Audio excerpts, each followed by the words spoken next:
Bunyai nanti terpilih menjadi wakil bupati. Terus ini sementara umur-umur untuk pemekaran wilayah. Ya ini Bu ya. Utama ini Bu ya. Kira-kira kalau menurut Ibu, kalau pemekaran wilayah itu bisa segera tercapai atau gimana Bu? Nanti mungkin kalau Ibu sudah menjadi wakil bupati untuk mewakili Malang Utara. Begitu? Kalau moratorium itu sudah dicabut, insya Allah akan kami perjuangkan. Karena memang sudah terlalu kredit. Pemerintah pusat sendiri sudah merencanakan ada pemekaran provinsi ya, termasuk provinsi Jawa Timur ini juga akan ada pemekaran. Apalagi kalau hanya kabupaten, ya kan lebih simpel prosesnya daripada provinsi. Itu pemerintah pusat sendiri sudah mewacanakan dan kami akan mengikuti. Dan insya Allah akan kami perjuangkan. Singosari ini berapa? DPT-nya saja 100 ribu penduduk, 100 ribu lebih DPT-nya saja. Terus penduduknya berapa? 134 katanya DPT-nya. Ini jatah pembagian beras gratis kan paling angkai Singosari. Oke Pak, oke Pak David. Kalau ada bansos ya paling angkai. Nanti Pak David bagian koordinator nanti. Saya nggak usah Pak David. Ini orangnya, makan guys.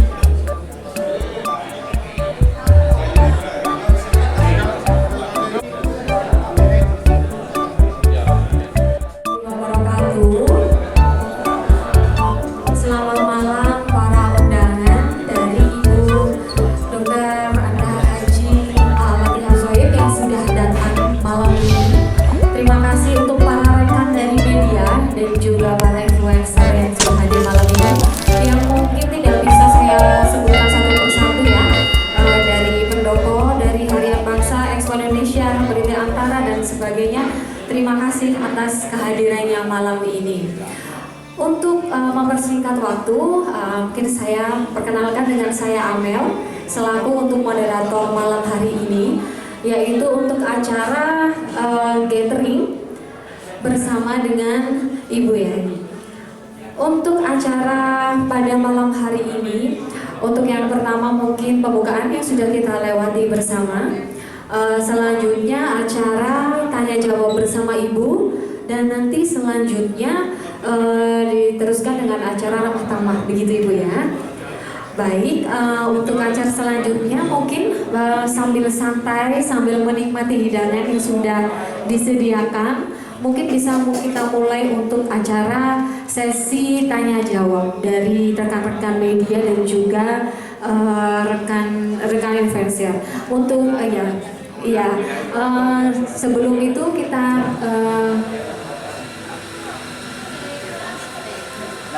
sebelumnya kita sampaikan dulu untuk acara yang pertama itu sambutan dari Ibu Haji. Assalamualaikum Rasulillah Sayyidina Muhammad ibn Abdullah la haula wa la quwwata illa billah al-aliyyil. Yang saya hormati dan saya banggakan teman-teman media yang selama ini sudah mendukung perjalanan politik saya sejak tahun 2014. Saya terpilih pertama kali menjadi anggota DPR RI, kemudian periode kedua tahun 2019, tahun 2020 saya ikut kontestasi pilkada di Kabupaten Malang, yang semuanya sudah memaklumi hasilnya pada waktu itu. Tapi dengan kerja yang sangat singkat, kurang lebih 4 bulan, alhamdulillah saya memperoleh suara 491.000 lebih. Bersama-sama kita bertasyakur kehadirat Allah Subhanahu wa Ta'ala. Malam hari ini sebetulnya sudah lama saya merencanakan untuk gathering dengan teman media dan influencer.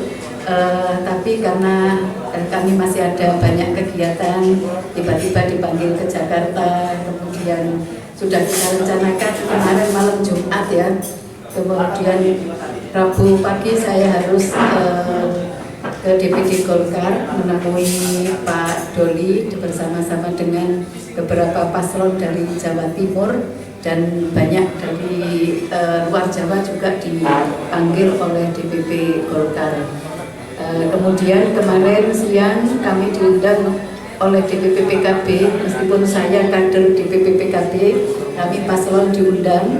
Alhamdulillah yang hari Rabu pasangan kami petahana Bapak Haji Sanusi tidak bisa hadir karena bersamaan dengan Bimtek di partai di PDIP yang diselenggarakan di Hotel Haris ya, Bimtek untuk calon kepala daerah Jawa Timur. Akhirnya saya ditugaskan untuk hadir sendiri. Sebetulnya yang diundang ke Jakarta oleh DPD Golkar itu kami paslon kami berdua. Kemarin alhamdulillah pagi Pak Sanusi ke kantor DPP PKS, ya. Kemudian beliau hadir ke DPP Golkar karena hari Rabunya tidak bisa hadir. Beliau hadir di hari Kamis untuk ketemu dengan beberapa pengurus DPP Golkar di kantor DPP Golkar Jalan Anggrek Muni. Kemudian jam 2 sampai dengan jam 4 kita diterima di DPP PKB dan kami sudah menerima rekor dari DPP PKB untuk form C1 KBK akan diterimakan secara resmi oleh Ketum DPP PKB Caimin atau Gus Muhaimin Iskandar pada tanggal 18 Agustus yang akan datang bersama-sama dengan paslon yang diusung oleh DPP PKB di Hotel Fairmont Jakarta. Kami mohon doanya, mudah-mudahan perjalanan kami sebagai bakal calon kepala daerah di Kabupaten Malang dimudahkan oleh Allah Subhanahu wa Ta'ala. Kami mohon dukungan para teman-teman media. Ya, kami bersahabat dengan teman media. Kami mohon dukungan dari teman-teman influencer dan teman-teman yang lain. Ada Mbak Raden dari PSI, ada musisi ini pegiat UMKM di Malang Raya, kemudian ada teman-teman kami para perempuan yang sejak 2014 mendampingi kami. Memang, Mas Seliksen, ini saya kira teman-teman media sudah kenal semuanya. Alhamdulillah malam ini bisa mendampingi saya untuk bertemu dengan teman-teman media. Intinya ini silaturahim, kita gathering, kita mulai merajut kemitraan, ya. Sampai tidak hanya sampai pilkada selesai, sampai 5 tahun ke depan kita tetap berdampingan, ya. Karena tanpa media apa yang kita lakukan tidak akan tersampaikan kepada masyarakat. Dan ini kami juga tidak tahu apa nanti lawannya bumbung kosong atau ada pasangan lain, kami juga belum tahu. Tapi kalau menurut hitung-hitungan partai politik yang sudah bergabung dengan kami sampai hari ini itu nampaknya memang bumbung kosong nampaknya, karena kita sudah mendapat dukungan dari 42 partai yang punya anggota DPRD yang ada di parlemen, 42 anggota. Jadi kan minimal kan berapa 20% ya anggota DPRD kita di Kabupaten Malang 50%, berarti sudah sekitar 84% ya yang sudah bergabung dengan kami. Nah, karena itu ini saya kira untuk menyampaikan kepada masyarakat dengan bahasa yang sejuk, karena bahwa fakta politiknya seperti ini, ya, fakta politiknya seperti ini, ya, ini yang harus kita hadapi. Tidak ada unsur rekayasa supaya kita berhadapan dengan bumbung kosong, tetapi ini fakta politik yang ada. Ya. Sudah meluangkan waktu, mudah-mudahan semuanya ini nanti urusan kita dimudahkan oleh Allah Subhanahu wa Ta'ala, baik urusan saya maupun urusan panjenengan semua. Karena insya Allah kalau niat kita itu baik, saya itu niatnya berkhidmat, berjuang untuk masyarakat Kabupaten Malang. Barangkali teman-teman media semua sudah tahu, 2014 saya terpilih menjadi anggota DPR RI. Saya berangkat dari seorang guru SMA. Di SMA Wahid Hasim, saya diangkat menjadi PNS waktu itu tahun 1986 sampai tahun 2013 saya mengajukan pensiun dini karena saya diminta oleh DPP PKB mencalonkan sebagai anggota DPR RI. Saya juga tidak tahu latar belakangnya apa. Saya tanya, saya ini PNS, saya guru, kenapa kok tertarik saya untuk mencalonkan sebagai perwakilan dari unsur perempuan. Katanya hasil survei, memang PKB ini berbasis survei, termasuk mendorong saya untuk maju pilkada itu dasarnya survei. Awalnya saya tidak ada minat untuk pilkada karena sudah pileg berdarah-darah ya. Kemudian baru berapa bulan maju pilkada itu awalnya saya tidak ada minat. Saya niat saya memang untuk meningkatkan popularitas dan elektabilitas partai. Maka saya turun untuk pilkada. Nah, ternyata surveinya ya dari internal itu saya terbaik. Akhirnya saya dipanggil oleh DPPKB, oleh Ketua Des Pilkada, presentasi hasil survei. Saya dimasukkan survei di Kota Malang, di Kabupaten Malang. Hasilnya lebih bagus saya di Kabupaten Malang. Bismillah, karena tugas partai, sebagai petugas partai saya bismillah lah kita berjuang untuk masyarakat Kabupaten Malang. Program Indonesia Pintar. Nah, ini teman-teman saya mitra dari beberapa sekolah swasta.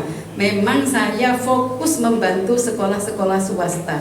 Karena negeri itu kan sudah menjadi tanggung jawab pemerintah. Swasta kalau tidak kita yang memikirkan itu siapa lagi? Alhamdulillah Pak Yulianto nanti bisa testimoni selama saya menjadi anggota Komisi 10 6 tahun. Satu periode 2014 sampai 2019 selesai, 19 terpilih kembali. Itu suara saya insya Allah karena doa-doa dari anak-anak yang saya bantu untuk mendapatkan beasiswa program Indonesia Pintar itu, suara saya naik sekitar 95%. Jadi 2014 saya 56.000 sekian, 2019 untuk periode yang kedua saya mendapatkan suara 109.092, jadi hampir naik 100%. Itu saya punya keyakinan, saya percaya karena itu doanya para orang tua, para anak-anak yang saya bantu yang bisa melanjutkan pendidikan. Memang tujuan PIP ini diberikan kepada pemerintah, saya selalu memperjuangkan setiap tahun untuk ditambah jumlahnya, jadi kuantitasnya, kualitas tidak apa-apa, tetap 450.000 satu tahun untuk SD tidak apa-apa, tapi jumlah penerimanya lebih besar. Karena tujuannya adalah sebagai preventif, mencegah supaya tidak terjadi anak putus sekolah dari SD tidak bisa melanjutkan SMP, dari SMP tidak bisa melanjutkan SMA dan SMK. Bahkan kalau mereka dari keluarga yang kurang mampu tapi secara akademis punya kemampuan atau kecerdasannya tinggi, kita bantu waktu itu bisa mendapatkan beasiswa bidik misi. Insya Allah selama saya jadi DPR RI itu tidak kurang dari 10.000 mahasiswa yang bisa kita bantu untuk mendapatkan beasiswa bidik misi. Nah itu kalau bidik misi itu lebih besar daripada buruh yang kerja di sawah ya. Satu bulannya 1.100.000, 400.000 untuk membayar SPP, sisanya untuk living cost dan kebutuhan yang lain-lain. Jadi saya 2015 itu sudah banyak yang kami bantu. 2020 sudah lulus sarjana dan alhamdulillah karena selalu kita motivasi kalau ingin melanjutkan S2 nanti kita dampingi untuk mendapatkan LPDP. Alhamdulillah IPK-nya tidak ada yang kurang dari 3,5 sehingga kesempatan untuk melanjutkan S2 itu kesempatannya luas. Sekarang tidak tergantung bagaimana perjuangan kita. Di kedokteran ada Mbak Ragil yang di kedokteran, ya mereka hanya bayar satu bulannya 400.000 meskipun di kedokteran karena memang kita dampingi untuk mendapatkan itu. Anaknya orang mampu, anaknya orang tidak mampu, bapaknya mengayuh becak tapi anaknya cerdas, sudah kita bantu aja mendapatkan lulus. Karena investasi pendidikan ini menurut saya bisa meningkatkan taraf kehidupan ya. Putrinya jadi dokter akhirnya bisa mengangkat perekonomian orang tuanya. Nah ini anak-anak kalau maaf yang putri itu biasanya juga kepeduliannya pada keluarga tinggi.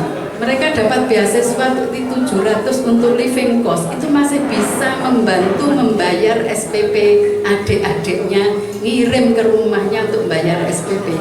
Jadi waktu ketemu kami sambil nangis-nangis, kalian jangan kos, kalian yang muslim ya, kalian tinggal saja di pesantren yang ada di sekitar kampus ya. Itu nanti kalau tidak mampu biasanya juga pengasuh pondoknya tidak tidak ada iuran untuk listrik dan lain sebagainya yang harus dibayar. Konsolidasi internal partai di 33 kecamatan, besok Ngantang, Kasembon, Ngantang, Pujon, 3 kecamatan. Jadi sampai Agustus itu harus sudah selesai untuk konsolidasi internal dan tokoh masyarakat di kecamatan masing-masing ya. Kami tidak bersama dengan Pak Sanusi karena Pak Sanusi juga giatnya juga luar biasa, tetapi di beberapa tempat beliau minta supaya saya bisa mendampingi. Kalau yang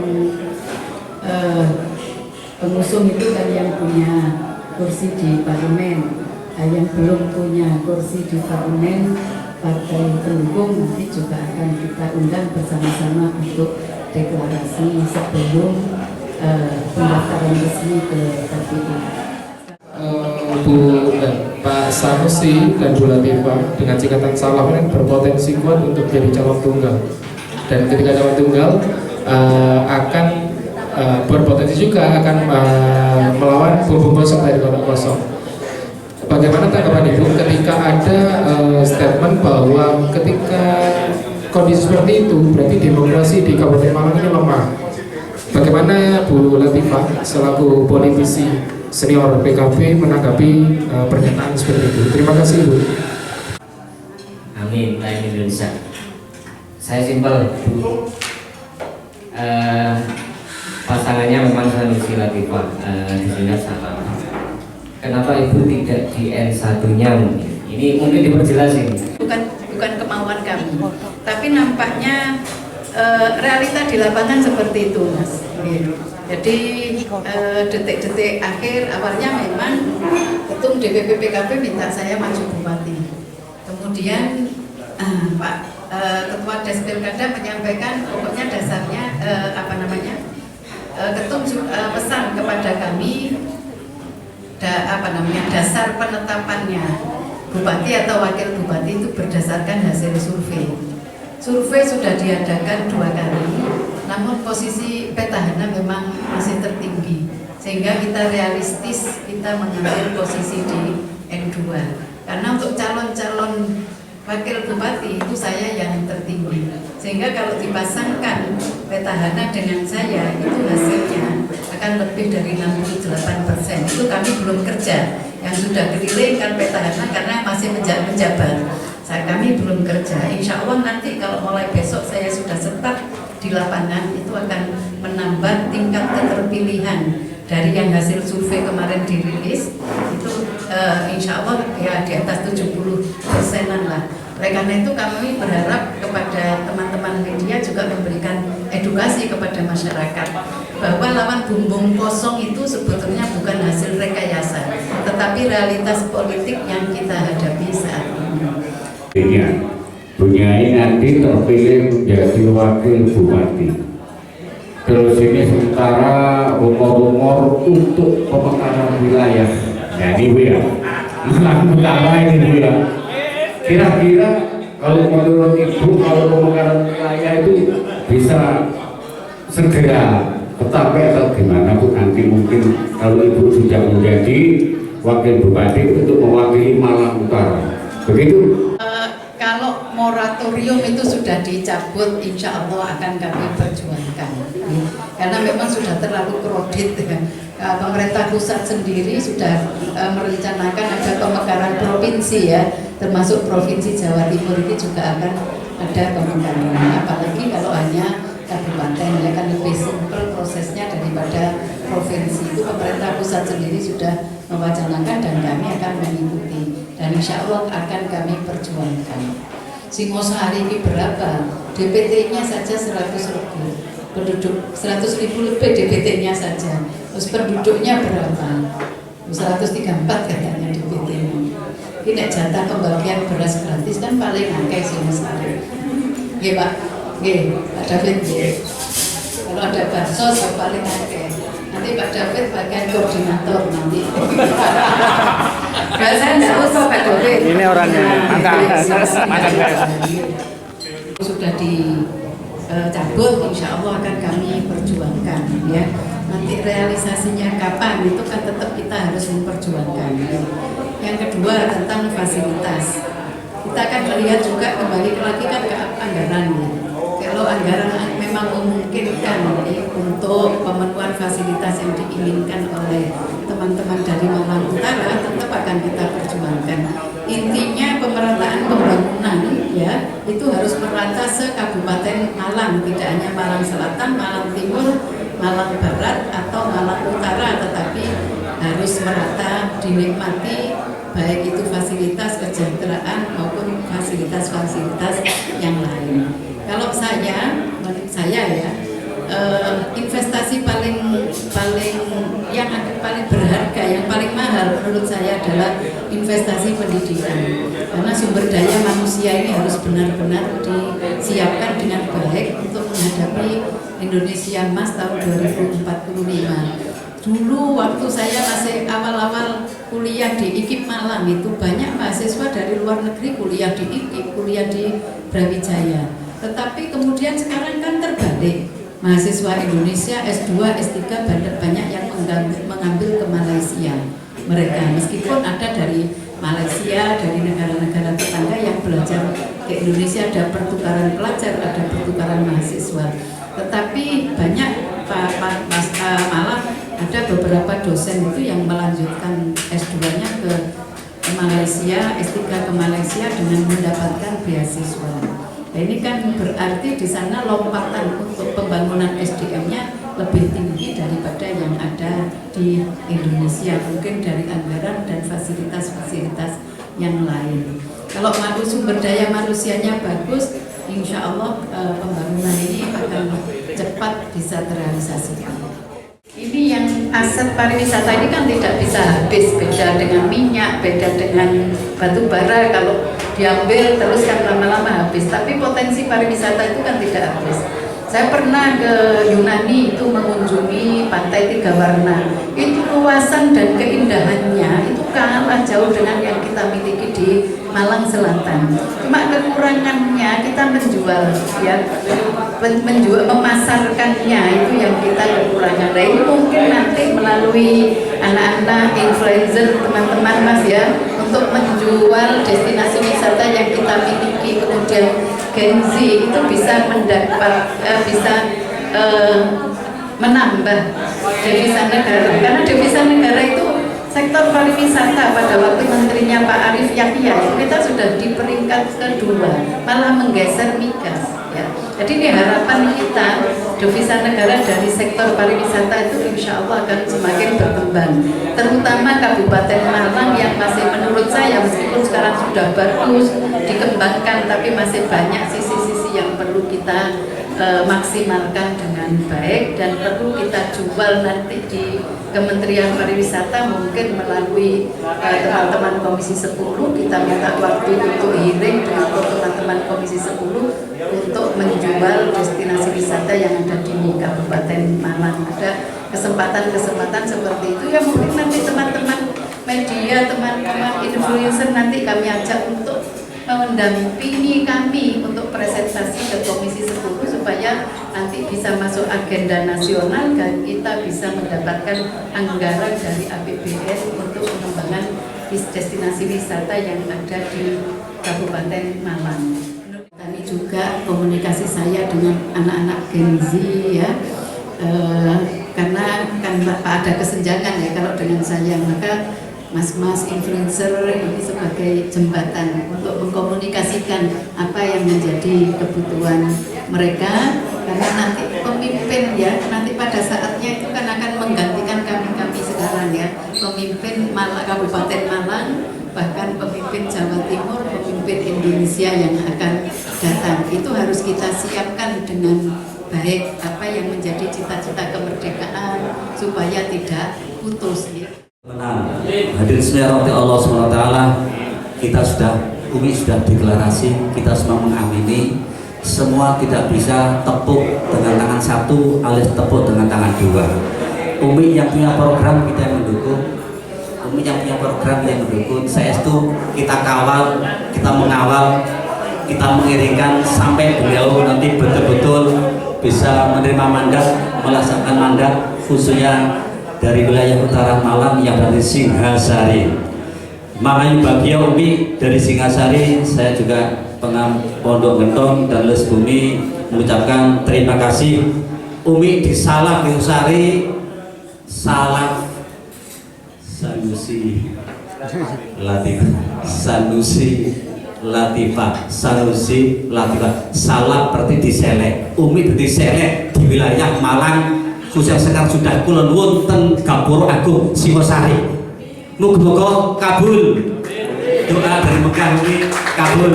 Alhamdulillahirabbil alamin. Muga-muga Allah ngijabahi Gusti ngridani.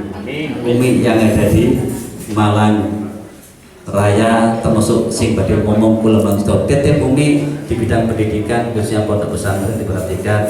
Kita tidak meragukan beliau juga bidangnya di dalam pondok, merupakan cucu pendiri daripada Nahdlatul Ulama. Sekali lagi tepuk tangan untuk Umi Latifah betas Salaf.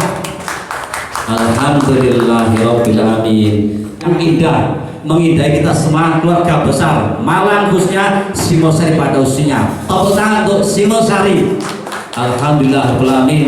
Gusti Jabami matur. Assalamualaikum warahmatullahi wabarakatuh. Menikmati hidangannya. Setelah itu acara selanjutnya ke Candi. Ya, setelah selesai makan, nanti kita ada acara closing yaitu berfoto bersama di Candi.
Pas pemandangan ke bawah ini juga ada tempatnya untuk nyantai di bawah.